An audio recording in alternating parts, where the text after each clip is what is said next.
আসসালামু আলাইকুম রহমতুল্লাহ। প্রিয় মালয়েশিয়ান প্রবাসী বাংলাদেশি ভাইয়েরা, মালয়েশিয়ায় ইমিগ্রেশনের অপারেসি বাংলাদেশি সহ আটক 150 জন। কোথায় এই অপারেসিটি হলো এবং কি কারণে হয়েছে? মূলত এই অপারেসিটি হয়েছে লোকাল নাগরিকদের কমপ্লেনের কারণে। কি সেই কমপ্লেন ছিল এবং কি কি কারণে এই কমপ্লেনগুলো হচ্ছে বিস্তারিত আলোচনা করব এই ভিডিওতে। এর আগে আপনাদেরকে রিকোয়েস্ট করব আজকের ভিডিওটাও প্রচুর পরিমাণ শেয়ার করে অন্যদেরকেও দেখার সুযোগ করে দিন, যাতে তারাও সতর্কতা অবলম্বন করতে পারে, এই ভুলগুলো তারাও না করে। প্রিয় মালয়েশিয়ান প্রবাসী বাংলাদেশি ভাইয়েরা, গতকালকে সেলাঙ্গোরের কাজাং এরিয়াতে কনস্ট্রাকশন সাইডে লোকাল নাগরিকদের কমপ্লেনের কারণে এই অপারেসিটি হয় এবং ইমিগ্রেশন ডিপার্টমেন্ট বলে যে দীর্ঘ 2 সপ্তাহ ইনভেস্টিগেশন, পর্যবেক্ষণ, গোয়েন্দা সংস্থার মাধ্যমে তদারকি করে এরপরই এই অপারেসিটি হয় এবং এতে টোটাল 150 জনকে আটক করে। এদের মধ্যে 146 জন ছিলেন ফরেনার এবং 4 জন লোকাল নাগরিকও ছিলেন। এই 146 জনের ফরেন নাগরিকের মধ্যে অধিকাংশই ছিলেন বাংলাদেশি, এরপরে আছে ইন্দোনেশিয়ান, পাকিস্তানি এবং নেপালের। এবং তাদের সমস্ত ডকুমেন্টগুলো চেক করে পরবর্তীতে মোট 33 জনকে তারা ক্যাম্পে নিয়ে যায়। বাদ বাকিদের কাগজপত্র থাকা সাপেক্ষে, বিভিন্ন ডকুমেন্ট থাকা সাপেক্ষে তাদেরকে কিন্তু ছেড়ে দেয়। মূলত আমি আপনাদের সাথে আলোচনা করতে চাচ্ছি যে এই যে লোকাল নাগরিকরা কমপ্লেন দিচ্ছে প্রত্যেকটা জায়গায়, শাহ আলমে, পেতালিং জায়াতে, জোহর বারোতে বিভিন্ন প্রকারের কমপ্লেন, যেই কমপ্লেনের কারণে মূলত কিন্তু এই অপারেশনগুলো হচ্ছে। তাছাড়া এখন যেহেতু ফরেনারদেরকে দেশে যাওয়ার সুযোগ দিছে, এই অপারেশনগুলো হওয়ার কথা না। এরপরেও মাঝখানে প্রায় 1 মাসের মধ্যে বন্ধ ছিল, আবার শুরু হয়েছে ইমিগ্রেশনের ছোট ছোট আকারের অপারেশন। এই এত কমপ্লেনের মোট কারণ কি আপনারা জানেন? যে এই যে কমপ্লেন এর অন্যতম একটা কারণ এদেশের যে আইন কারণ আছে এগুলো ভঙ্গ করা। এই দেশের আইন কারণ ভঙ্গ করা, এটাই হলো মূল কারণ। এবং চলাফেরায় ভদ্রতা, নম্রতা এগুলো পাওয়া যাচ্ছে না। আমি আপনাদের কাছে ক্ষমা চেয়ে নিচ্ছি, বিশেষ করে যারা নতুন কলিংয়ে এসেছেন। আমরা অধিকাংশ জায়গায় দেখেছি যে আমরা যারা পুরাতন আছি, যারা অলরেডি 12 বছর পার হয়ে গেছে মালয়েশিয়াতে, এদের চাল চলন চলাফেরা এবং নতুন যারা আসছেন আপনাদের মধ্যে চাল চলন চলাফেরা রাস্তাঘাটে একটু ডিফারেন্ট। বেদবি মাফ করবেন, জাস্ট আপনাদের সংশোধনের জন্য বলছি।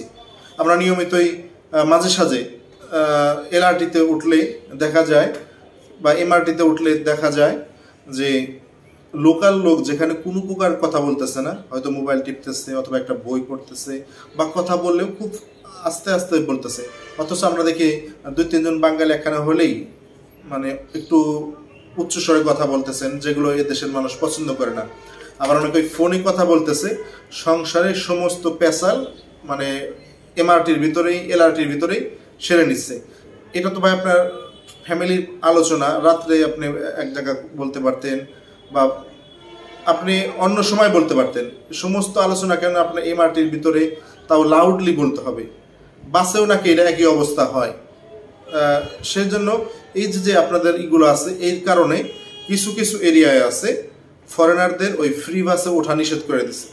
বিশেষ করে পেতালিং জায়গাতে আরও কয়েকটি জায়গা আছে, ফরেনাররা বাসে উঠলে এক্সট্রা পে করে উঠতে হয়। ফ্রি বাসেও এখন স্ক্যান করে 1 রিঙ্গিত করে কেটে নেয়, সেগুলো করে। দিন দিন দেখা গেছে যে এই কারণগুলোতেই ফরেনারদের প্রতি আস্থা হারাচ্ছে কিন্তু, এবং তারা মনে করতেছে এরা মারামারি করে। এবং কি দেখেন পিছনের 3-4 বছরেই বাংলাদেশিকে মেরে ফেলেছে, এরকম ঘটনা অনেকগুলো আছে। নিজেরা মারামারি করে জেলে গেছে, এরকমও আছে। গত সপ্তাহে এক ফ্যাক্টরির মধ্যে আমরা দেখা গেছে যে দেখেছি কাঠ বা হাতের কাছে যা ছিল তা দিয়েই মারামারি শুরু করছে কনস্ট্রাকশন সাইট এরিয়া। এবং এই সংবাদটি কিন্তু প্রত্যেকটা সোশ্যাল মিডিয়ায় ভাইরাল হয়েছে। তো এই সমস্ত কারণগুলোর কারণে কিন্তু কমপ্লেন আসে। পাশাপাশি বলছিলাম যে আইন কারণ না মেনে ব্যবসা পরিচালনা করা বা বিভিন্ন কাজ করার ক্ষেত্রে দেশের আইন ফলো না করার কারণেও কমপ্লেইন কিন্তু আসে। পাশাপাশি নতুন আরেকটা যোগ হয়েছে যৌন হয়রানি। পুরাতন প্রবাসীদের দ্বারা এরকম যৌন হয়রানি হয়েছে এরকম সংবাদ সোশ্যাল মিডিয়াতে এত ভাইরাল হয় নাই, কিন্তু নতুন দেখা যাচ্ছে যে লিফটের মধ্যে যৌন হয়রানির কারণে বাংলাদেশি গ্রেপ্তার, হসপিটালে নার্সের সাথে যৌন হয়রানির কারণে বাংলাদেশি গ্রেপ্তার, ছোট বাচ্চাকে যৌন হয়রানির কারণে বাংলাদেশি গ্রেপ্তার। এই যে নিউজগুলো সোশ্যাল মিডিয়াতে ভাইরাল হইতেছে, ভাইরাল তো কয়েকটা নিউজ হয়, বাদ বাকি ভাইরালের বাহিরেও কিন্তু আরও এরকম সমস্যা আছে।